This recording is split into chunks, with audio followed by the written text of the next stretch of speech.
Assalamualaikum warahmatullahi wabarakatuh. Alhamdulillah hamdan katsiran tayyiban mubarakan fihi kama yuhibbu rabbuna wa yarda, wa salatu wassalamu ala nabiyyina Muhammad wa ala alihi wa sahbihi wa man sara ala nahjihi bi ihsanin ila yaumil wa ba'd. Ibu-ibu yang dirahmati oleh Allah Subhanahu wa taala, alhamdulillah kita panjatkan puji dan syukur kita kepada Allah Tabaraka wa taala atas segala nikmat dan karunia yang Allah limpahkan kepada kita.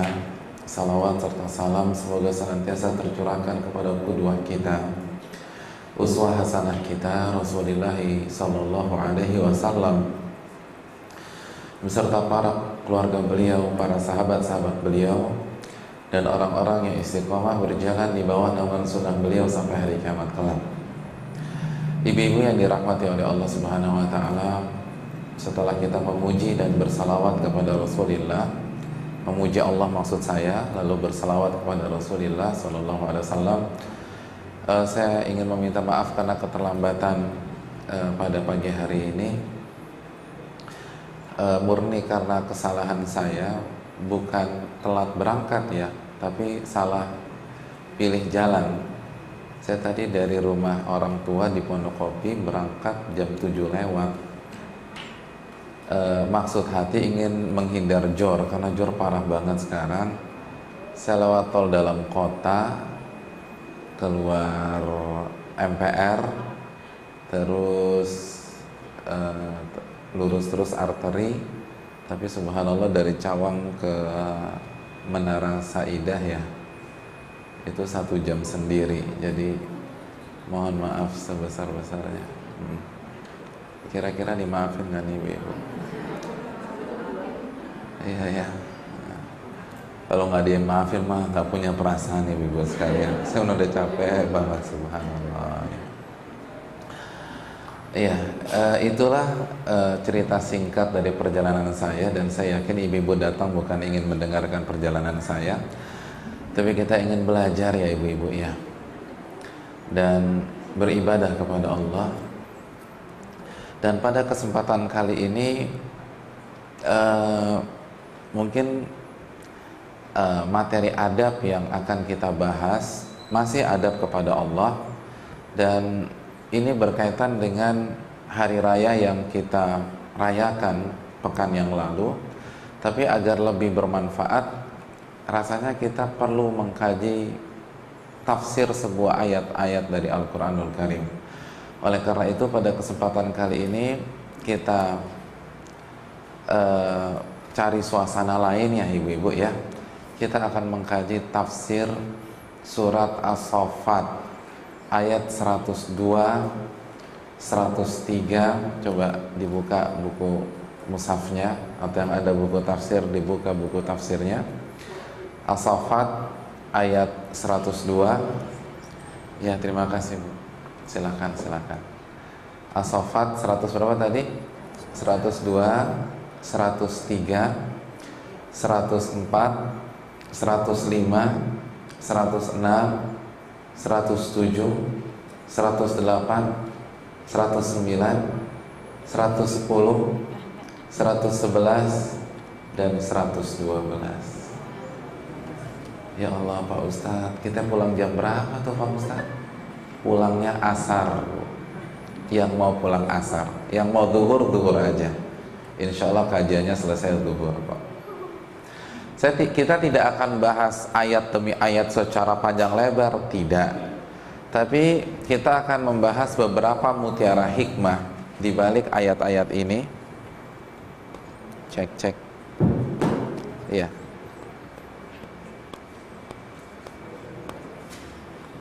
Tes. Terima kasih. Ya. Kita akan membahas mutiara-mutiara hikmah dari ayat 102 sampai 112. Oke, untuk mengefektifkan waktu, kita akan masuk ke dalam ayat-ayat tersebut. Siapa di antara ibu-ibu bisa membaca terjemahan ayat-ayat ini? Saya butuh ibu-ibu yang suaranya paling keras, paling lantang, paling ditakuti untuk membaca ayat-ayat ini agar suaranya bisa didengar oleh yang lain.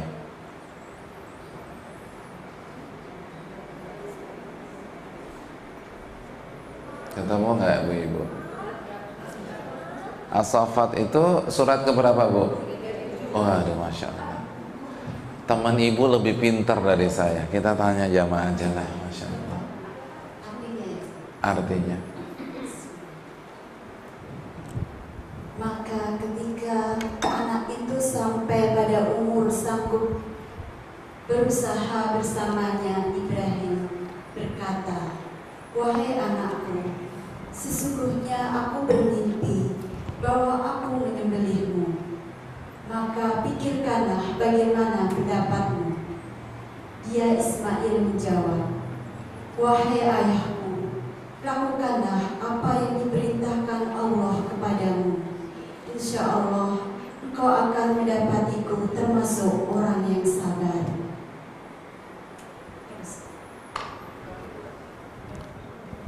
Bu, sampai 112. Jangan satu ayat pindah-pindah, nggak selesai-selesai. Langsung aja. Ya. Ibu udah sarapan belum? Maka ketika keduanya telah berserah diri dan dia Ibrahim membaringkan anaknya atas pelipisnya untuk melaksanakan perintah Allah, lalu kami panggil dia, "Wahai Ibrahim, sungguh engkau telah membenarkan mimpi itu. Sungguh demikianlah kami memberi balasan kepada orang-orang yang berbuat baik. Sesungguhnya ini benar-benar suatu ujian yang nyata. Dan kami tebus anak itu dengan seekor sembelihan yang besar. Dan kami abadikan untuk Ibrahim pujian di kalangan orang-orang yang datang kemudian. Selamat sejahtera bagi Ibrahim. Demikianlah kami memberi balasan kepada orang-orang yang berbuat baik. Sungguh dia termasuk hamba-hamba kami yang beriman. Dan kami beri dia kabar gembira dengan kelahiran Ishak, seorang nabi yang termasuk orang-orang yang soleh." Iya, terima kasih Bu atas terjemahannya yang dapat kita nikmati secara baik. Ibu-ibu yang dirahmati oleh Allah, ayat-ayat ini yang akan kita renungi. Hikmah yang pertama, Bu. Sekali lagi kita nggak akan bahas tafsir secara komprehensif karena terlalu panjang. Dan saya nggak akan bercerita tentang kisah penyembelihan ini karena saya yakin ibu-ibu sudah tahu. Betul begitu Bu? Ya. Apalagi ketika khutbah Id kemarin, mayoritas khotib biasanya menyinggung kisah ini. Saya tidak akan menceritakan kembali, namun kita akan berbicara dari sisi yang berbeda tentang kisah yang luar biasa ini. Hikmah yang pertama, tahukah ibu-ibu, ayat-ayat ini dan kisah Nabi Ibrahim di atas itu ternyata memberikan kita resep untuk mencetak anak yang soleh. Jadi ayat-ayat di atas, Bu, memberikan kita sebuah resep untuk mencetak anak yang soleh. Ngomong-ngomong, saya mau tanya nih sama ibu-ibu. Ibu, harapan ibu punya anak yang soleh atau anak yang durhaka sih ngomong-ngomong? Atau mix mungkin? Ustadz, saya mau mix aja lah, 2 soleh 2 durhaka. Kalau semuanya soleh kayaknya nggak ada seninya tuh hidup. Subhanallah. Ada yang mix? Coba angkat tangan. Bu Vera ingin anak-anaknya soleh semua atau ada satu yang durhaka? Soleh ya, Masya Allah. Luar biasa. Semua sepakat ya, soleh semua ya. Tapi nggak semua orang tua dapat anak yang soleh loh, Bu. Iya ya. Ada ibu-ibunya rajin ke majelis taklim, anaknya juga rajin tapi perginya ke mall. nggak mudah mencetak anak yang soleh. Nah, kalau kita melihat ada orang tua tepai anaknya durhaka kepadanya, jangan salahkan tuh anak, nggak boleh, Bu. Atau jangan salahkan gurunya. Yang pertama kali harus kita salahkan orang tuanya. Kenapa? Ingat nggak surat Asy-Syura ayat 30? Wa ma asabakum min musibatin fabima kasabat aydikum wa ya'fu 'an katsir. Dan apapun yang menimpa dirimu, musibah, bencana, air mata, itu disebabkan perbuatan tangan kalian, dosa-dosa kalian. Jangan salahkan siapa-siapa, kalian yang buat masalah. Wa ya'fu 'an katsir, itu pun itu pun akibat dari sebagian saja, karena sebagian yang lain itu sudah langsung dimaafkan oleh Allah Subhanahu wa taala. Bu, dapat anak durhaka tuh musibah enggak? Musibah. Nah, ketika ada seseorang mendapatkan anaknya durhaka, itu pasti kesalahan orang tuanya. Karena mereka mendidiknya nggak pakai resep. Buat sop buntut nggak pakai resep enak nggak, Bu? Nggak enak. Dan resep terbaik adalah resepnya para nabi dan rasul. Dan salah satu resepnya ada dalam kisah Nabi Ibrahim. Apa resep itu? Catat baik-baik, khususnya ketika kita sepakat kita ingin anak kita soleh. Resepnya selalu melibatkan Allah dalam setiap komunikasi kita dengan mereka. Selalu bawa Allah ketika berbicara dengan mereka. Selalu memperkenalkan Allah ketika kita ngobrol sama mereka.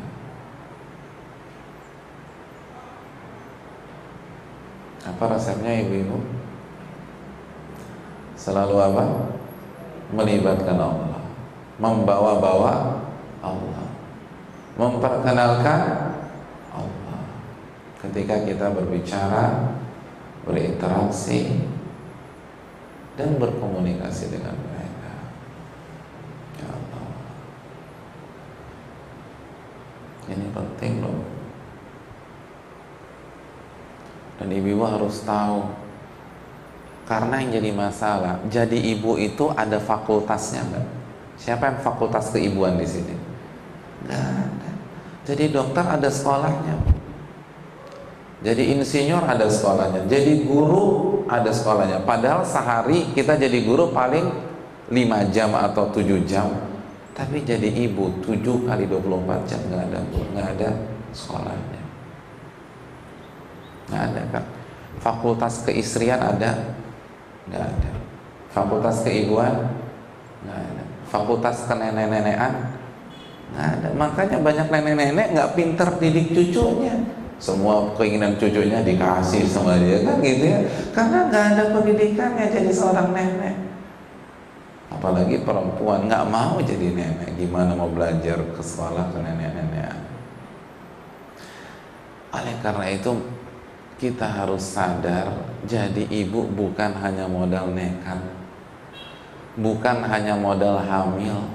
Betapa banyak wanita jadi seorang ibu hanya karena pernah melahirkan seorang anak, nggak ada bakat sama sekali, nggak pernah belajar sama sekali, tapi jadi ibu. Kenapa?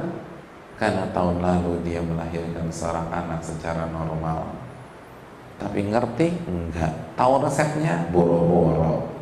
Ini yang harus kita camkan. Ibu-ibu punya tanggung jawab loh. Ini anak harus kita cetak dari anak yang soleh. Apa tipsnya? Salah satunya ini tadi, libatkan Allah. Perkenalkan Allah dan bawa terus Allah kalau kita bicara dan berkomunikasi. Ustadz, saya masih belum connect nih. Kita ambil dari mana?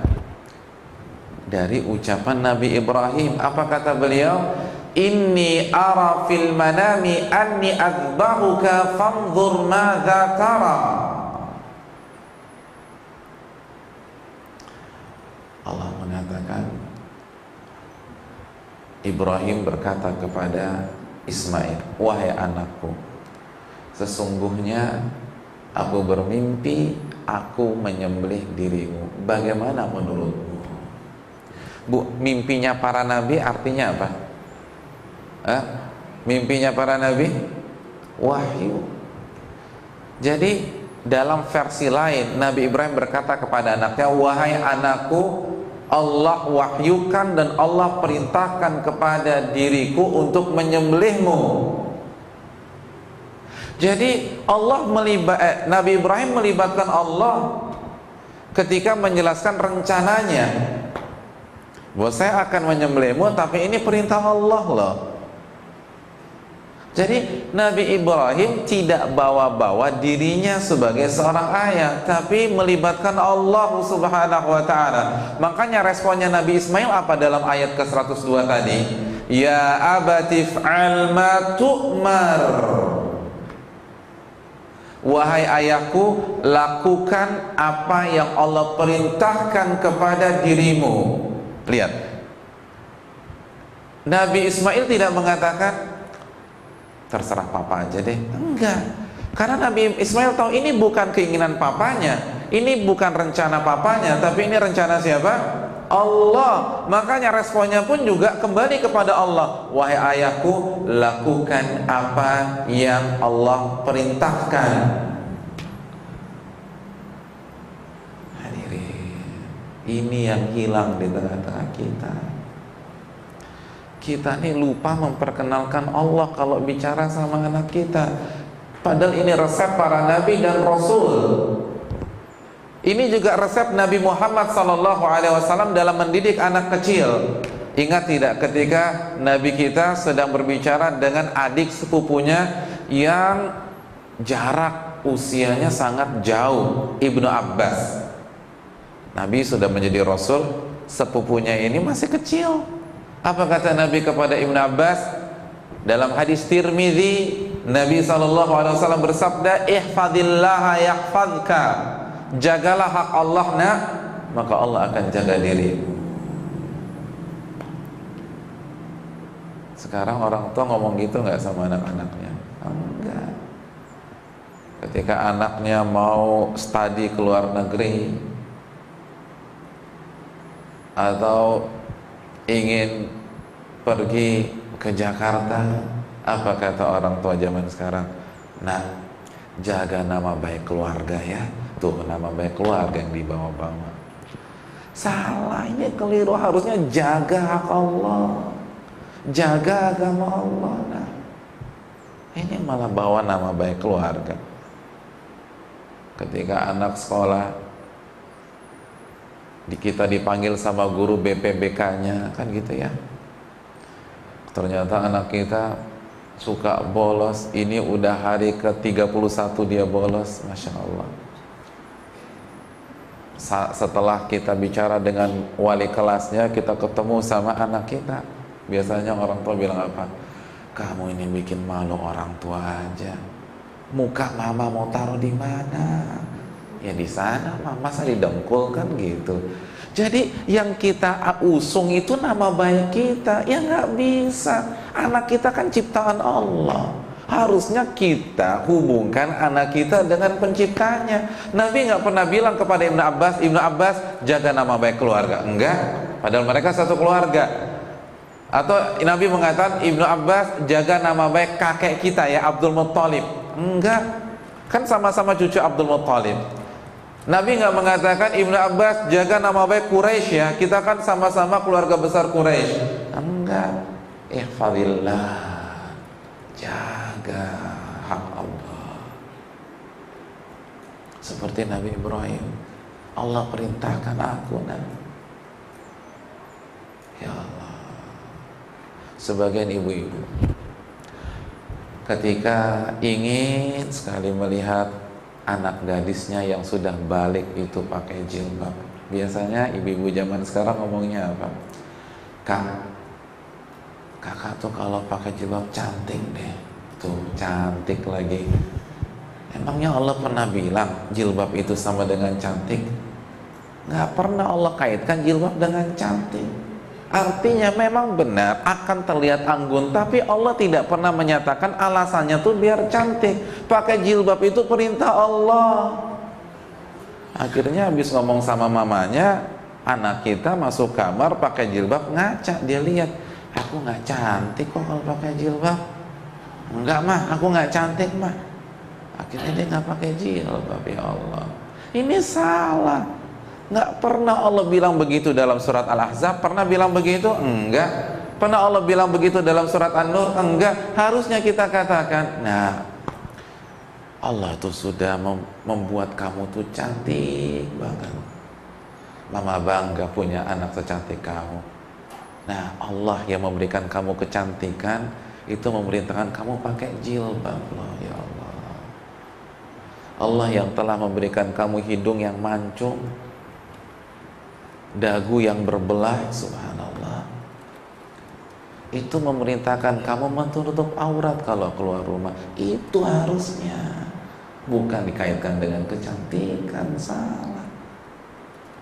Subhanallah. Nanti kan anak kita ngeles, aku mah mau kayak mama aja. Maksud kamu pakai jilbabnya usia 40 tahun? Tuh kan nggak ketemu lagi. Karena kita nggak mengaitkan dengan Allah. Mama kan dulu juga waktu muda nggak pakai jilbab. Aku lihat foto-foto mama, repot lagi jawabnya. Tapi kalau kita langsung kaitkan dengan Allah, Kak, mama kan nggak tahu dulu waktu masih muda. Mama nggak mau kamu mengulangi kesalahan mama. Ini perintah Allah Subhanahu wa Ta'ala. Ini yang harus kita tanamkan loh hadirin. Jelas nggak? Buat anak kita takut sama Allah, jangan takut sama papanya. Ini nggak bener nih. Anak kita mau weekend, Ma, aku pergi ya sama teman-teman. Pulangnya kapan nak? Jam 1. Biasa ada sebagian ibu bilang gini, Mama sih boleh-boleh aja, tapi kan kamu tahu papamu kan galak, nggak akan diizinkan tuh, papa galak. Jadi kita sama saja mendoktrin anak kita biar takut sama papanya. Ini salah. Harusnya kita mendidik anak kita takut sama siapa? Allah. Harusnya kan. Nah, papa sama mama yang penting yang terbaik saja. Tapi Allah nggak suka kalau kita pulang malam. Kan sunnah Nabi SAW, kalau tidak ada kebutuhan yang mendesak, tidurnya cepat atau lambat? Cepat. Itu yang harus disampaikan ke anak-anak. Anak zaman sekarang mah nggak kena kata siapa. Ini tergantung kita. Ingat nggak sabda Nabi, kullu mauludin yuladu ala fitrah. Setiap bayi itu lahir dalam kondisi fitrah. Lalu orang tuanya yang membuat dia Yahudi, fa'abawahu yuhawidanihi, papa mamanya yang buat dia Yahudi, au yunasiranihi, atau membuat dia Nasrani, au yumajjisanihi, atau menjadikan dia Majusi, atau membuat dia cinta kepada dunia. Kita ini yang didik hadirin. Makanya kalau kita perkenalkan Allah, maka insya Allah anak kita akan cinta kepada Allah. Contoh yang lain, ini kita yang sederhana-sederhana aja deh, nggak usah yang berat-berat kajian tuh. Saya ingin tanya kepada ibu-ibu, makanan kesukaan anak-anak ibu apa? Ini pada tahu nggak nih ngomong-ngomong? Hah? Apa masakan kesukaan anak-anak ibu? Hah? Apa bu? Nggak tahu bu. Waduh. Ini anak kandung atau bukan? Apa makanan kesukaan anak-anak ibu? Ya, apa junk food?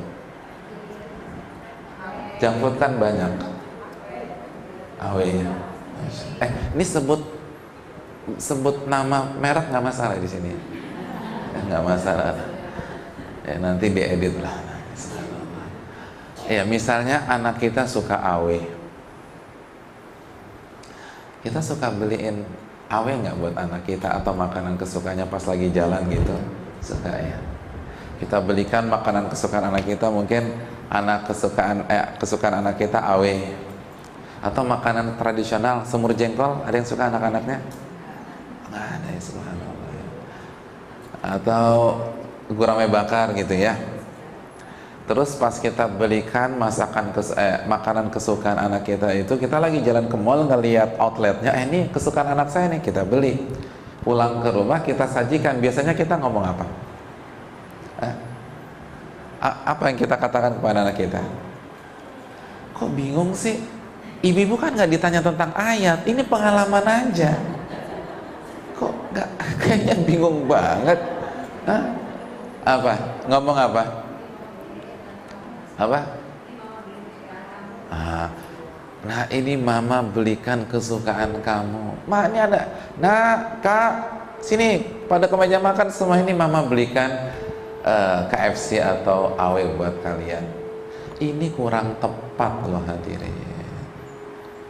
Justru harusnya hal-hal sederhana seperti ini kita jadikan momentum untuk memperkenalkan Allah Subhanahu wa Ta'ala. Tetap panggil anak kita, tapi bilangnya gini, nah, tadi mama lagi jalan-jalan ke mall, lalu ternyata Allah mengarahkan mata mama ke outlet atau gerai KFC tersebut. Ya. Pak Ustadz, nanti saya dibilang lebay. Enggak masalah, enggak masalah. Ini bukan lebay.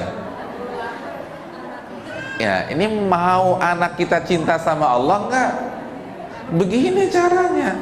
Nah, Allah yang mengarahkan pandangan mama ke gerai tersebut.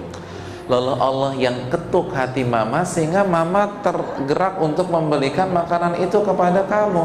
Bu, emang semua orang tua belikan makanan untuk anak-anaknya kalau keluar? Enggak. Emangnya setiap orang tua ingat anaknya ketika keluar negeri? Enggak. Siapa yang membuat hati kita tergerak untuk membelikan makanan itu? Allah. Makanya jelaskan kepada anak kita, ini rizki dari Allah, ini hidayah dari Allah. Perhatian ini diturunkan oleh Allah Subhanahu wa Ta'ala. Saya ingin berikan analogi sederhana biar ibu paham. Contoh, misalnya ibu punya sahabat ibu care sama keluarga ibu. Setiap bulan membelikan hadiah kepada anak ibu. Bulan ini dia belikan sepatu, bulan lalu dia berikan kaos kaki untuk anak kita, 2 bulan yang lalu dia belikan tas untuk anak kita. Waktu tahun ajaran baru seragamnya dibeliin sama sahabat kita, Masya Allah. Tapi kita nggak pernah memperkenalkan dia kepada anak kita. Kita nggak pernah sampaikan bahwa tas kamu itu dari tante Fulan loh, sepatu yang kamu pakai itu dari tante Fulan loh, kaos kaki yang kamu kenakan tuh yang 7 hari nggak diganti-ganti, yang udah bau itu, Masya Allah, itu dari tante Fulan loh. Saking senengnya sampai kamu nggak mau ganti. Lalu seragam sekolah kamu tuh dari tante Fulan loh. Kita nggak pernah bilang demikian. Bahkan kita mengklaim kita yang belikan itu semua untuk anak kita. Saya ingin tanya sama ibu-ibu, jika suatu ketika anak kita bertemu dengan sahabat kita itu, kira-kira berterima kasih atau cuek? Cuek. Kenapa? Karena kita nggak pernah kasih tahu. Begitu juga tentang masalah ini. Kalau kita nggak pernah jelaskan siapa yang menggerakkan hati kita, siapa yang memberikan rizki untuk anak kita, siapa yang mengarahkan pandangan kita untuk memberikan makanan atau baju kesukaannya, gimana anak kita mau tahu tentang Allah? Wajar kalau mereka kufur nikmat, wajar kalau mereka nggak pernah bersyukur, wajar kalau mereka tidak pernah berzikir mengucapkan alhamdulillah. Kita yang nggak pernah kasih tahu. Jadi jangan merasa metode tadi itu lebay. Enggak, ini beneran loh. Dan kita rasakan sendiri. Kita yang rasakan sendiri. Coba sekarang pakai pola kita deh. Anak kita ingat sama Allah enggak? Nah, lalu terapkan pola yang tadi dikatakan lebay. Insya Allah anak kita ingat kepada Allah Subhanahu wa Ta'ala. Dan lebay ini kan nggak ada parameternya. Ini nggak lebay. Ini pendidikan anak. Dan anak kita sesuai dengan fitrah, Bu. Tergantung kita mau buat apa anak kita. Jadi ibu-ibu yang dirahmati oleh Allah, kalau kita ingin anak kita mengenal Allah, cinta kepada Allah, kita harus sering-sering nyebutin nikmat Allah kepada dia. Nah, tahu nggak? Ingat nggak kamu waktu kamu lahiran? Ya enggak lah, Ma. Oh ya, kalau gitu Mama ceritain kalau kamu lupa. Kamu tuh awalnya tuh sungsang loh. Nah, lalu ibu berdoa kepada Allah, subhanallah. Tiba-tiba kamu balik. Yang balikan kamu siapa, nak? Allah. Ya Allah, Allah tuh baik banget sama kamu. Ini yang harus disampaikan. Bukan dokter kandungan yang dibanggain. Subhanallah. Ini yang perlu kita camkan. Nah, papamu tuh ya Allah, papa nomor 1. Itu Allah yang jodohin mama dengan papa loh. Subhanallah. Jadi ceritakan semua tentang Allah Subhanahu wa ta'ala. Maka anak kita akan mengenal ternyata Allah tuh baik sama saya. Allah tuh sayang sama saya. Dan ia akan bersyukur kepada Allah Subhanahu wa ta'ala. Siap gak ini ibu-ibu? Ya. Ya, anak saya udah ABG Pak Ustaz. Nggak masalah, nggak ada kata terlambat. Karena di dalam lubuk hatinya masih tersimpan fitrah yang baik, fitrah yang benar. Sampaikan, kita harus intens sampaikan. Bu, ibu tahu teori komunikasi nggak, Bu? Orang komunikasi siapa di sini? Nggak ada. Padahal kalau disuruh ngobrol nggak bisa diem semua nih. Subhanallah, ini kan pakar-pakar komunikasi. Bu, apa salah satu teori komunikasi? Dan ini digunakan Hitler. Kebohongan yang disampaikan terus-menerus maka akan dianggap sebagai sebuah kebenaran. Betul nggak? Itu kalau kebohongan, gimana kalau itu kebenaran? Terus disampaikan, itu nggak boleh putus-putus. Harus terus disampaikan, disampaikan. Itu tadi, kebohongan kalau disampaikan terus-menerus akan terdoktrin dan muncul stigma bahwa ini benar. Kenapa? Semua bilang begitu. Subhanallah. Dan ini kan juga yang diterapkan oleh ilmu perikanan. Hadirin yang dirahmati oleh Allah Subhanahu wa ta'ala, jangan remehkan pendidikan kepada anak kita. Bisa ya Bu ya, dimulai ya. Ya kalau nggak punya anak, cucu deh Bu. Subhanallah, cucu kita nih harus kita didik dengan cara yang benar. Itu hikmah yang pertama Bu. Hikmah yang kedua, masih resep mencetak anak yang soleh. Karena ini kan wali murid semua nih, Masya Allah. Salah satu resep para nabi dan rasul mencetak anak yang soleh adalah kita harus menjadi figur kesolehan untuk anak kita.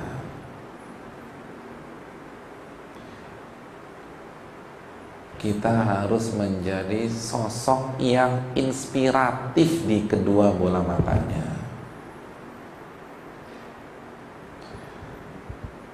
Kalau ingin anak kita sering sujud, kita harus banyak sujud ketika bersamanya.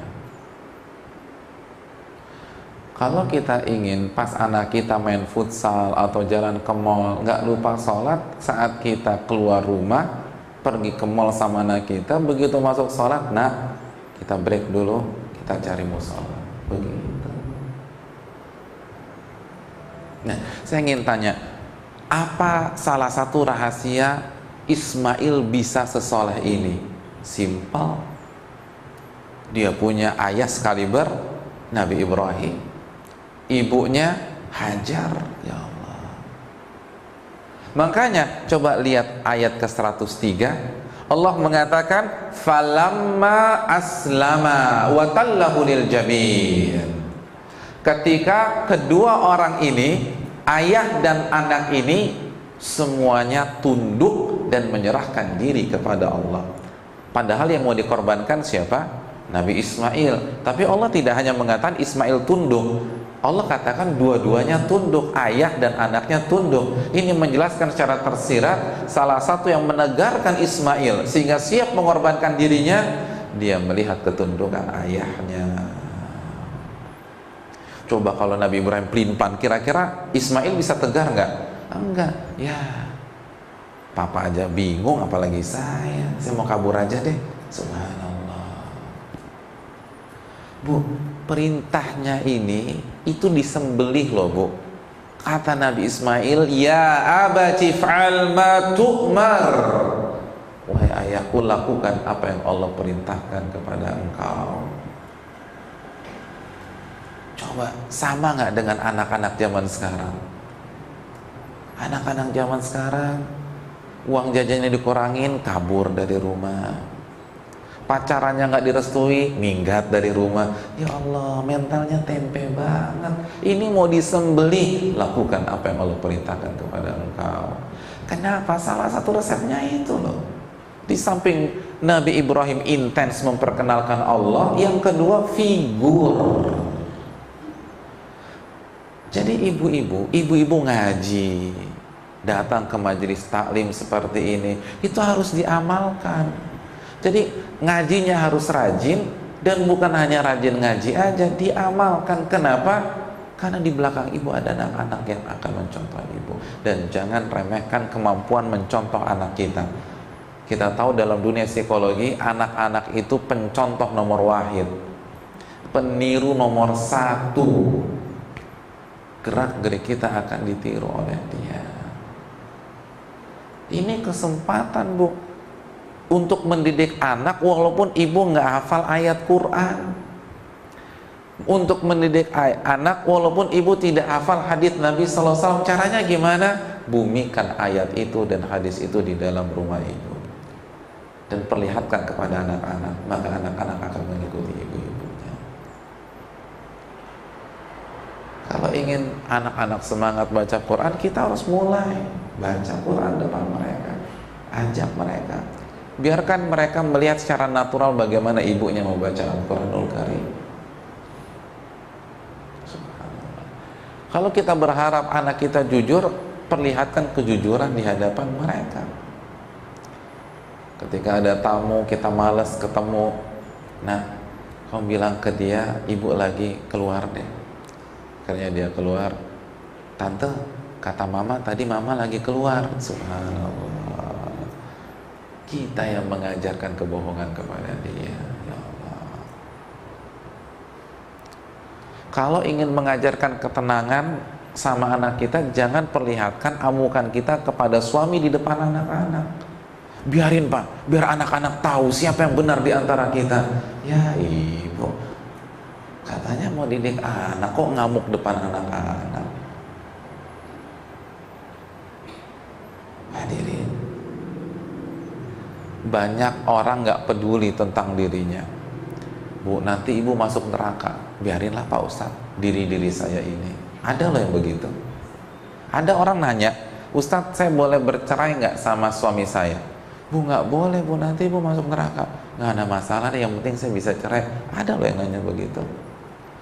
Tapi gini aja deh, oke, Anda nggak peduli sama diri Anda, tapi biasanya orang kalau sudah menyangkut anaknya, dia akan concern, dia akan peduli. Iya, anak-anak saya, Ustaz. Nah, sekarang saya katakan kesolehan ibu itu sangat menentukan kesolehan anak-anak ibu. Kalau ibu masih hobi ngeles, ya anak-anak akan hobi ngeles. Kalau ibu masih hobi ngedebat Allah, bermain sama Allah, maka anak-anak akan ngeles sama Allah Subhanahu wa ta'ala. Tapi kalau kita bisa tampilkan ketaatan dan kepatuhan kepada Allah, maka anak kita akan taat kepada Allah Subhanahu wa Ta'ala. Tadi kita kan sepakat ya, ini masih ingat nggak ibu-ibu? Semua sepakat nggak mau punya anak durhaka, mix aja nggak ada yang mau. Subhanallah. Oleh karena gitu, buktikan Bu, kita harus jadi orang soleh dulu. Lihat, di belakang kesuksesan Ismail ada Hajar loh Bu. Ibu tahu kan bagaimana Hajar ketika beliau ditinggal oleh Nabi Ibrahim di lembah yang tandus yang bernama Mekkah. Pada saat itu tidak ada air di kota Mekkah, tidak ada tumbuhan, tidak ada Hilton, tidak ada jam gadang di kota Mekkah. Beda dengan sekarang. Kalau sekarang udah ada Hilton, udah ada Zamzam Tower, udah ada jam gadang. Dulu belum ada. Bahkan jangankan manusia, onta aja nggak mau tinggal di sana Bu. Onta, korma nggak ada di Mekah. Korma sampai sekarang, onta dulu nggak ada. Pada saat itu Nabi Ibrahim meninggalkan Hajar dan Ismail begitu saja. Begitu diturunkan, langsung balik arah, pulang lagi ke Palestina. Coba perasaan ibu gimana? Ibu umrah sama suami, begitu check in hotel, tanpa babi bu, suami langsung ambil kopernya, berangkat lagi ke Jeddah untuk balik ke Indonesia. Kira-kira shock nggak? Nggak ngomong, nggak kasih briefing, begitu check in balik lagi ke Jeddah. Itu kita bisa ngamuk. Maksud papa apa sih ninggalin aku di sini? Subhanallah. Kira-kira itu perasaan Hajar. Kira-kira ibu ngejar suami ibu kalau kejadiannya demikian? Enggak ya? Dia nggak cinta dia apa ibu? Ngomong-ngomong, kita akan kejar suami kita. Begitu juga Hajar mengejar Ibrahim. Apa kata Hajar? Ya Ibrahim, ataturukuna fi hadzal wadi alladhi laysa fihi insun wala syai'? Wahai Ibrahim, apakah engkau akan meninggalkan aku dan anakmu di lembah yang tidak berpenghuni dan tidak ada apapun juga? Tapi Ibrahim tetap bungkam. Jangankan menjawab, nengok aja enggak, tetap jalan menuju Palestina. Sampai 3 kali Hajar mengatakan, lalu pertanyaannya beliau ganti, Allahu amaruka bihadza. Apakah ini perintah Allah? Apakah Allah yang memerintahkan engkau meninggalkan aku dan anak-anakmu? Atau anakmu ya Ismail? Kata Ibrahim, na'am, iya. Aku tidak lakukan ini kecuali perintah Allah. Apa kata Hajar? Idzan la yudayyi'una. Kalau begitu Allah tidak mungkin menelantarkan kita di sini. Akhirnya langkah itu ia hentikan, ia balik menuju Ismail, dan ia menunggu sampai datang pertolongan Allah Subhanahu wa Ta'ala. Itu ibu yang mencetak anak sekali berismail. Saya nanya sama ibu-ibu, kalau Allah perintahkan ibu ditinggal di hutan Kalimantan, siap? Ya kan? Mikir ya, katanya mau mencetak anak seperti Ismail, kenapa mikir? Ini Hajar ditinggal di lembah tandus. Allahu amaraka bihadza. Lihat, yang ditanya Hajar hanya apakah Allah memerintahkan engkau melakukan ini? Nggak ditanya ATM dekat nggak Pak? Enggak ditanya ATM-nya di mana. Ya Allah, ini kita kalau ditinggal suami yang penting kartu ATM sama ATM-nya dekat. Hajar nggak mikir lagi dari situ. Ini perintah Allah bukan? Oh perintah Allah. Kalau begitu Allah nggak akan sia-siakan saya. Coba ibu latih deh ketaatan kita kepada Allah, maka ibu akan dapat anak yang taat kepada Allah Subhanahu wa Ta'ala. Siap ini ibu-ibu? Nah, yang terakhir,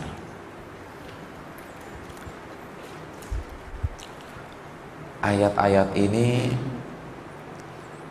mengajarkan kita arti dari sebuah pengorbanan, Bu. Dan ini ada kaitannya dengan materi rutin. Pengorbanan adalah salah satu adab seorang muslim kepada Allah. Bu, jangan ngaku hamba Allah kalau kita nggak mau berkorban untuk Allah. Jangan mengaku umat Nabi kalau kita nggak mau berkorban untuk Nabi. Sama kayak ibu bilang ke suami, Pak, jangan papa katakan cinta kalau papa nggak mau berkorban untuk saya, kan gitu ya. Subhanallah.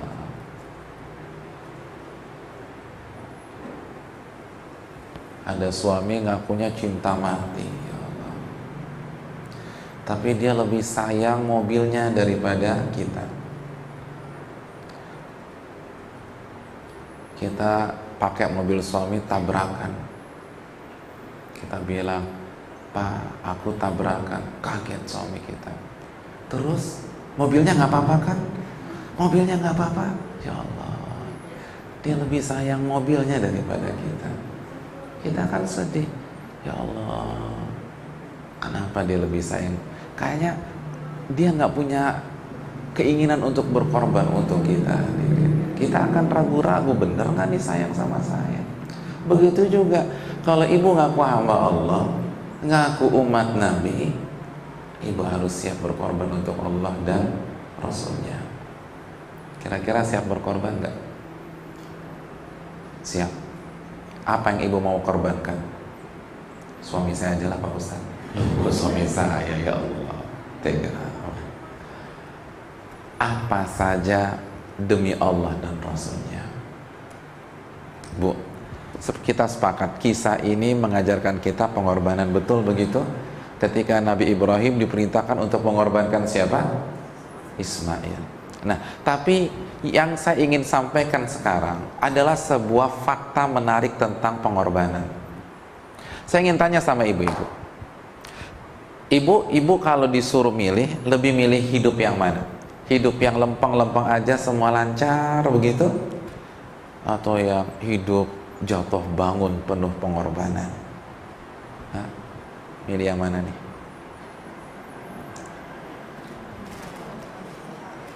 Hah? Yakin Bu? Ini basa-basi aja atau siap? Kalau Allah ijabah omongan ibu sekarang, ibu berani mempertanggungjawabkannya? Wah, repot juga nih Pak Ustadz ya.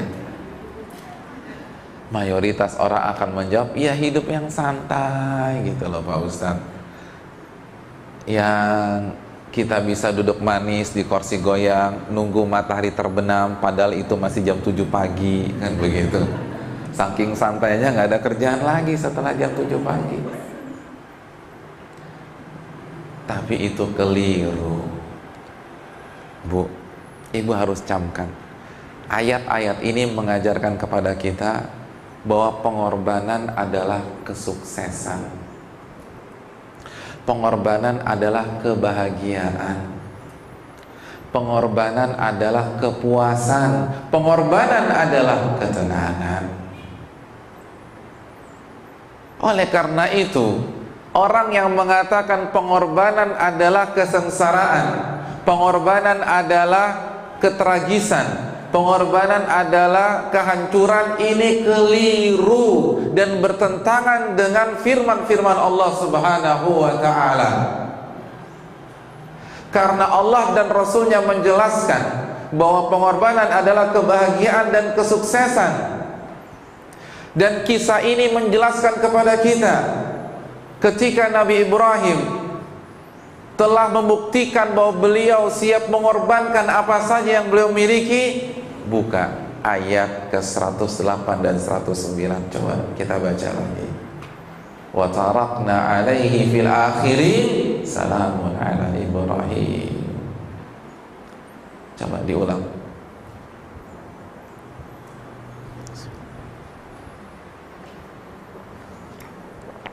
Baca Bu.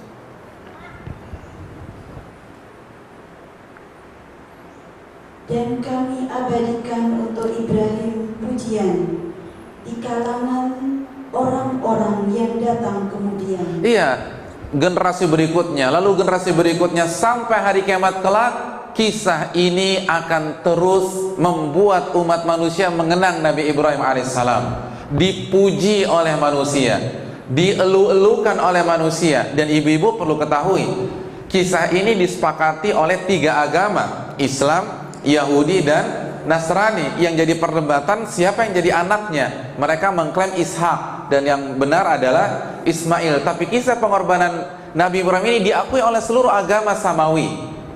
Dan Allah katakan Nabi Ibrahim akan terus dipuji, menjadi pahlawan, menjadi tokoh besar, Nabi yang sangat luar biasa sampai hari kiamat. Sukses atau bukan itu?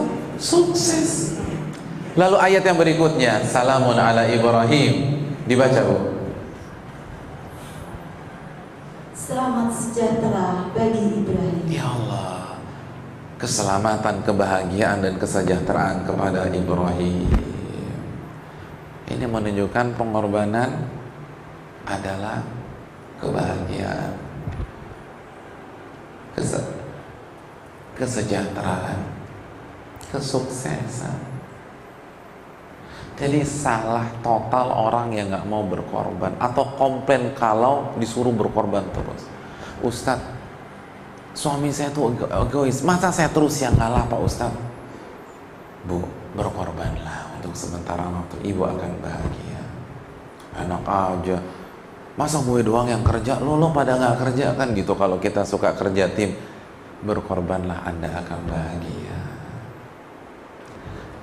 Saya akan berikan sebuah analogi, ilustrasi sederhana yang pasti ibu-ibu setuju dengan saya. Bu, ibu-ibu kan punya anak ya. Waktu ibu melahirkan anak ibu bahagia tidak? Enggak. Bahagia. Saya ingin tanya, bapaknya atau papanya anak-anak, suami ibu bahagia enggak? Hah? Enggak tahu. Ya Allah, kayaknya ada masalah rumah tangga nih. Bahagia apa enggak? Bahagia. Pertanyaan terakhir saya, siapa yang lebih bahagia pada saat itu? Ibu atau suami ibu? Yang paling pasti ada yang paling bahagia. Siapa dia? Ibu atau suami ibu? Hah? Seorang ibu atau seorang ayah? Saya laki-laki dan dalam pas ini saya sepakat dengan ibu-ibu sekalian. Ibu lebih bahagia daripada ayah. Itu nggak bisa didebat lagi udah. Kenapa, pertanyaan saya? Ini yang menjadi jawaban. Karena pengorbanan seorang ibu lebih besar daripada pengorbanan seorang ayah. Oleh karena itu, karena pengorbanannya lebih besar, maka porsi kebahagiaan yang Allah berikan kepada ibu lebih besar daripada porsi kebahagiaan kepada seorang ayah. Apa yang dikorbankan oleh calon ibu pada saat ia mulai mengandung dan hamil? Ya Allah, tenaga, betul begitu? Ya. Itu beban seberat 5 atau 6 kilo dibawa-bawa kemana-mana. Waktu ibu ke dapur, khususnya pas hamil tua, dibawa nggak? Dibawa. Ibu ke kamar mandi, dibawa? Dibawa. Ibu kondangan, dibawa? Dibawa. Nggak ada seorang ibu hamil usia 8 bulan ketika ke kondangan, ibu kok langsing banget, mana kandungannya? Saya tinggal di rumah pegel. Nggak ada yang bilang begitu. Semua bawa. Dan itu capek loh. Mengorbankan tenaga, lalu mengorbankan apa lagi? Mengorbankan perasaan. Hormon kita jadi labil, cepat emosi, betul begitu? Ya Allah, mual-mual, ya Allah. Lalu mengorbankan apa? Mengorbankan istirahat kita, apalagi udah hamil tua.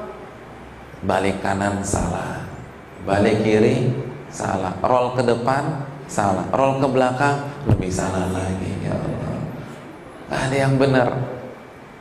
Pas kita lagi ribet nyari posisi jam 2 malam, kita nengok ke samping suami kita, kira-kira lagi ngapain?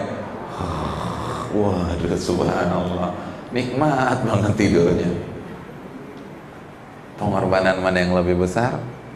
Ibu. Lalu apa yang lagi dikorbankan?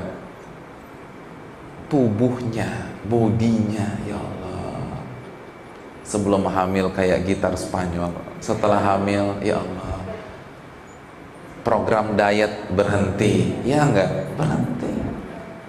Kegiatan ke gym berhenti. Semua dimakan. Yang penting janin saya, Pak Ustadz. Saya udah nggak peduli sama tubuh saya. Oke, sebelum saya hamil saya jaga body saya. Tapi sekarang semua saya lahap demi anak saya. Suami ibu ngalamin begitu? Enggak. Yang suaminya sebelum kita hamil perutnya 6 pack, ketika kita hamil jadi 1 pack? Nggak ada. Keren-keren aja dia, kita yang berkorban. Dan puncaknya ketika melahirkan, kita pertaruhkan nyawa kita. Lalu kebahagiaannya sama? Nggak mungkin sama, pasti beda. Pengorbanannya beda, maka bahagianya pun beda. Karena pengorbanan sama dengan kebahagiaan. Ini ibu-ibu sudah menjadi saksi nyata dalam teori ini. Saya ingin tanya lagi, satu lagi lah ibu-ibu sekalian, khususnya yang sudah pernah ngalamin dua-duanya, mana yang lebih membuat seorang ibu bahagia? Melahirkan normal atau melahirkan sesar? Normal. Kenapa demikian? Apa rahasianya? Karena pengorbanannya lebih besar. Ustaz, tapi kan perut saya dibelek. Iya, dibelek. Tapi ibu dibius nggak? Dibius sih. Ya udah, nggak terasa. Kecuali kalau nggak pakai anestesi, baru itu lebih berat. Bu, ini membuktikan nggak mungkin bahagia tanpa pengorbanan. Nggak mungkin. Jadi kalau ibu ingin bahagia menjadi hamba Allah, ibu harus berani berkorban untuk Allah. Korban apa Pak Ustadz? Korban waktu untuk jaga sholat 5 waktu misalnya. Allah kan cuma minta kita berkorban 1 jam selama 1 hari. Allah kasih kita 24 jam. Masa nggak bisa korbankan 1 jam untuk sholat? Pelit banget kita sama Allah. Allah kasih kita 12 bulan. Masa kita nggak bisa korbankan 1 bulan untuk mengorbankan nafsu makan kita dan nafsu minum kita? Itu pun nggak 24 jam. Itu paling hanya 12 jam. Allah kasih kita rezeki, masa kita nggak mau korbankan 2,5%? Ya enggak, Bu. Harus rela berkorban. Kita korbankan sebagian kecantikan kita saat kita keluar memakai hijab misalnya. Agak panas sedikit, itu pengorbanan, dan disitulah letak kebahagiaan. Subhanallah. Ini yang perlu kita camkan. Terus terapkan metode ini. Kalau kita ingin bahagia sebagai seorang istri, maka kita harus punya mental siap berkorban dalam masalah-masalah rumah tangga. Nggak main nunjuk-nunjuk suami terus. Kita yang berkorban kalau kita mau bahagia. Saat suami kita khilaf, lalu mengucapkan kata-kata yang sangat tajam, yang menukik, yang mencabik-cabik hati kita, kira-kira respon kita apa? Ibu ingin bahagia, korbankan perasaan dan gengsi ibu. Ya udah deh, lagi khilaf, suami saya kan bukan malaikat, ya kan? Yang namanya manusia bisa khilaf. Ada yang suaminya malaikat di sini? Pak Ustadz, nama suami saya Pak Jibril, yaitu kan cuma sama namanya doang, malaikatnya beda. Harus siap korban apa? Korban perasaan. Apalagi kalau penyakit laki-laki itu lagi kumat. Kelemahan laki-laki apa, Bu? Kelemahan wanita dulu deh. Apa kelemahan wanita? Kata Nabi nih, kufur nikmat, mudah kufur nikmat. Lu melupakan kebaikan dan melupakan nikmat itu cepat perempuan. Tapi laki-laki juga punya penyakit. Apa penyakit laki-laki? Penyakit suami apa? Egois. Mau menang sendiri, nggak mau kalah. Betul? Ya betul, Masya Allah. Pas penyakitnya kumat, kita rela berkorban. Ya udah deh, penyakitnya lagi kumat, kita kasih obatnya aja lah. Nggak usah dilawan, capek-capekin aja. Tapi kan saya sebagai wanita merasa terhina Pak Ustadz. Udah nggak usah bawa-bawa wanita lah. Kita rela berkorban aja, kita akan bahagia. Tenang aja, sabar. Begitu juga kalau kita ingin bahagia bersama anak kita, kita harus rela berkorban. Jadi Bu, ibu harus rela berkorban kalau ingin bahagia dengan suami dan anak-anak. Korban waktu, kita harus punya waktu untuk suami dan anak-anak. Jangan kerjaannya kopdar terus, arisan terus, kuliner terus, baksos terus. Bagus, boleh-boleh aja, tapi harus punya waktu untuk suami dan anak-anak. Kalau ingin bahagia, korbankan. Kita udah punya schedule, hari ini mau jalan-jalan sama teman-teman. Suami bilang, "Mah, Bisa temenin aku ke dokter nggak? Udah, korbankan acara kita, bilang minta maaf, lalu temani suami. Itu kalau mau bahagia. Anak kita ada lomba di sekolahnya, dia pengen ibunya datang dan melihatnya. Maka kita korbankan acara kita datang ke sekolah. Iya enggak? Iya loh. Bu, ingat nggak kasus yang lagi rame beberapa waktu yang lalu? Tentang resignnya salah satu pemimpin BUMN terbesar di Indonesia, seorang wanita, dan beliau adalah pemimpin BUMN tersukses bisa dikatakan. Hah? Subhanallah. Kenapa berhenti? Itu karir lagi tinggi-tingginya, dan saya nggak perlu sebutkan lagi, nanti promosi lagi, subhanallah. Dan perusahaan BUMN-nya itu majunya luar biasa dipegang oleh dia. Kenapa dia resign? Apa yang membuat dia resign? Siapa yang tahu kronologinya? Betul. Dan kenapa dia mantap memutuskan resign? Ditelepon siapa? Dosennya. Karena ketika ujian, tuh anak nggak ngerjain ujian, yang tuh anak lakukan apa? Menggambar wajah ibunya, dan dia bilang, saya mau ibu saya. Bayangkan, dia bilang, saya mau ibu saya, kan super sibuk. Bayangkan, orang nomor 1 nggak ada waktu untuk anak-anak. Saya hanya mau ibu saya nggak mau ujian ini, saya nggak peduli mau lulus mau enggak, saya nggak peduli, saya mau ibu saya. Akhirnya ditelepon dosennya, dia tertegun, akhirnya dia putuskan resign. Dia berani korbankan karirnya. Dan setelah dia melakukan acara perpisahan, anaknya kan sambut di lobi. Itu ibu dan anak nangis di depan awak media. Itu pengorbanan loh. Dan ibu bisa melakukan hal itu, kenapa enggak? Karena kekuatan seorang ibu itu luar biasa. Ini yang harus kita camkan bersama-sama. Siap ini ibu-ibu? Berani berkorban? Harus. Karena kita nggak akan bahagia tanpa pengorbanan. Ya. Inilah beberapa poin yang bisa kita bahas. Dan yang terakhir lah, biar semakin sempurna kajian kita, sebut sedikit saja. Hadirin, perintah Allah kepada Nabi Ibrahim itu apa? Apa perintah Allah kepada Nabi Ibrahim? Disuruh mengorbankan dan menyembelih anaknya. Dan pada saat itu berapa anak yang dimiliki Nabi Ibrahim?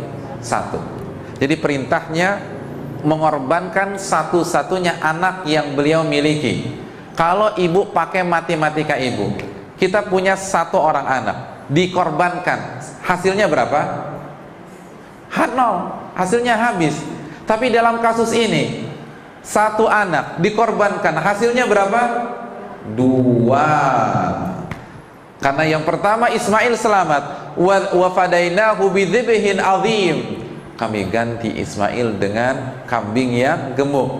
Dan yang kedua, ayat ke-112, wa basyarnahu bi ishaqa nabiyya. Dan kami berikan kabar gembira kepada Ibrahim, dia akan punya anak lagi, Ishak. Dan Ishak akan menjadi nabi. Allahu Akbar. Jadi ibu-ibu sekalian, kalau kita mau berkorban, jangan gunakan matematika kita, jangan gunakan logika kita, jangan gunakan rumus kita. Karena rumus matematika kita dengan rumus matematika Allah sama atau beda? Beda. Rumus matematika kita 1 dikorbankan hasilnya 0, tapi rumus matematika Allah 1 dikorbankan 2. Makanya Allah katakan kepada orang-orang beriman dalam surat An-Nur ayat 51, innama kana qaulal mu'minin idza du'u ila Allahi wa rasulihi liyahkuma bainahum an yaqulu sami'na wa ata'na. Sesungguhnya respon orang-orang beriman jika diajak kembali kepada Allah dan Rasulnya, agar Allah dan Rasulnya menetapkan hukum di tengah-tengah kalian, lalu Allah meminta mereka mengorbankan apa yang mereka punya, hendaknya mereka mengatakan apa? Sami'na wa ata'na. Apa arti sami'na wa ata'na? Kami dengar dan kami taat. Nah, ayat ini jangan dirubah. Sami'na wa pikir-pikirna. Kita pikir-pikir dulu lah Pak Ustadz. Nggak, jangan dipikir-pikir. Apa alasannya kita nggak boleh mikir-mikir lagi? Karena sejauh manapun kita berpikir, sepintar apapun pola pikir kita, rumusnya beda, nggak akan nyambung. Kita ke kiri, Allah ke kanan. Satu dihilangkan jadi 0, tapi pakai matematika Allah, satu dihilangkan jadi 2. Makanya jangan terlalu dipikirkan. Bu, saya ingin tanya, Nabi Ibrahim cerdas apa tidak? Nabi Ibrahim cerdas apa tidak? Cerdas. Kalau beliau memakai kecerdasan manusianya, kira-kira mau nyembelih anaknya enggak? Enggak, dia kan bingung. Apa nih makna? Apa maksudnya? Kok Allah tega memerintahkan saya menyembelih anak saya? Saya kan kekasih Allah. Saya itu Rasul. Saya itu adalah orang yang sangat taat. Kenapa saya yang diminta mengorbankan anak saya? Tetapi Nabi Ibrahim tidak menggunakan logikanya, karena beliau tahu matematika manusia dan matematika Allah sama atau beda? Beda. Oleh karena itu lakukan yang bisa kita lakukan. Ketika Allah meminta kita taat kepadanya, kita taat. Ketika Allah meminta kita untuk meninggalkan kesyirikan, untuk meninggalkan misalnya jimat kita, hobi kita untuk pergi ke dukun, jangan gunakan matematika kita. Saya ini kan sukses karena udah 20 tahun konsultasi sama kiai atau sama mbah itu Pak Ustadz. Jangan pakai matematika Anda, lakukan perintah Allah, korbankan hubungan Anda dengan dukun, maka Allah akan berikan keberkahan kepada Anda. Ketika Allah meminta kita untuk menutup aurat kita, jangan pakai matematika kita, gunakan matematika Allah, pasti bahagia. Makanya hadirin sekalian, perintahnya adalah menyembelih anak, betul apa tidak? Betul. Tapi saya ingin tanya, di akhir ceritanya happy ending atau sad ending? Happy ending. Tidak ada air mata di akhir cerita, tidak ada darah yang bercucuran di akhir cerita, tidak ada pemakaman di akhir cerita. Happy ending. Kenapa? Wa man yattaqillaha yaj'al lahu makhraja. Barang siapa yang bertakwa, berani berkorban, maka Allah akan berikan jalan keluar. Allah akan berikan kebahagiaan. Wa yarzuqhu min haitsu la yahtasib, dan Allah akan berikan rizki dari arah yang tidak ia duga-duga. Surat At-Talaq ayat 2. Oleh karena itu hadirin yang dirahmati oleh Allah Subhanahu wa taala, jangan ragu untuk memiliki sikap berkorban dalam setiap sendi-sendi kehidupan kita, karena pengorbanan adalah kebahagiaan, pengorbanan adalah kesuksesan, pengorbanan adalah ketenangan dan kepuasan, dan bukan kehancuran dan penderitaan. Hanya saja syaitan gak ingin kita bahagia, makanya syaitan selalu mengajak kita untuk santai-santai, untuk gengsi-gengsian, untuk tidak mau melakukan pengorbanan. Kenapa? Karena syaitan tahu dengan cara itulah kita tidak akan bahagia. Ini saja yang bisa disampaikan. Ada 1-2 pertanyaan? Pertanyaan?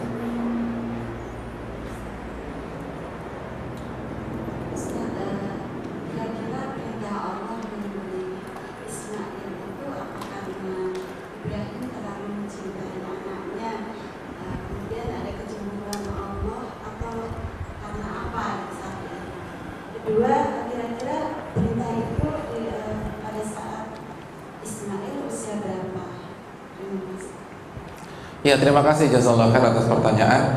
Tidak ada riwayat yang valid tentang masalah ini. Tetapi para ulama menjelaskan salah satu ujian Allah kepada nabi-nabinya, Allah ingin lihat mana yang mereka lebih cintai, Allah kah atau orang-orang di sekeliling mereka, atau hal yang ada di dunia. Dan ini terbukti seperti kasus Nabi Ibrahim alaihissalam ketika sedang gagah-gagahnya, muda-mudanya, Allah meminta beliau menyembelih Ismail. Begitu juga dengan kasus Nabi Yakub ketika Yusuf dibuang oleh saudara-saudara tirinya. Allah ingin, kata para ulama, Allah ingin agar kata yang paling sering meluncur dari lisan Nabi Yakub adalah ya Rob, ya Rob, bukan ya Yusuf, ya Yusuf. Karena Nabi Yakub sangat mencintai Yusuf. Terus juga itulah salah satu hikmahnya kenapa Khadijah meninggal dunia. Padahal Khadijah adalah belahan hati Nabi Sallallahu Alaihi wasallam. Jadi itulah sekali lagi beberapa hikmah. Dan ingat, seluruh anak Nabi meninggal sebelum Nabi kecuali Fatimah. Itu pun juga ujian. Jadi sekali lagi hadirin sekalian, itulah salah satu ujian agar Allah ingin melihat siapa yang lebih kita cintai, Allah kah atau manusia kah. Adapun yang kedua, usia Ismail, tidak ada riwayat yang valid tentang keakuratannya, tapi yang pasti kembali kepada ayat ini, falamma balagha ma'ahu sa'yan, ketika Ismail sudah balik. Jadi ya usia 20-an atau 17-20-an itulah. Jadi ketika beliau balik.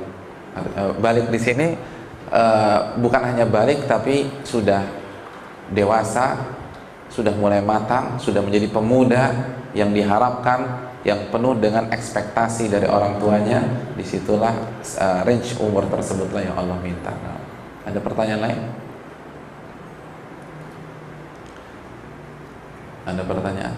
Memang sudah adzan, tapi ada hadis surat Ibnu Abbas, hadis Muslim, jika dalam majelis taklim seperti ini, kadang-kadang kita boleh akhirkan sholat agar kajian tidak terputus. Ada pertanyaan?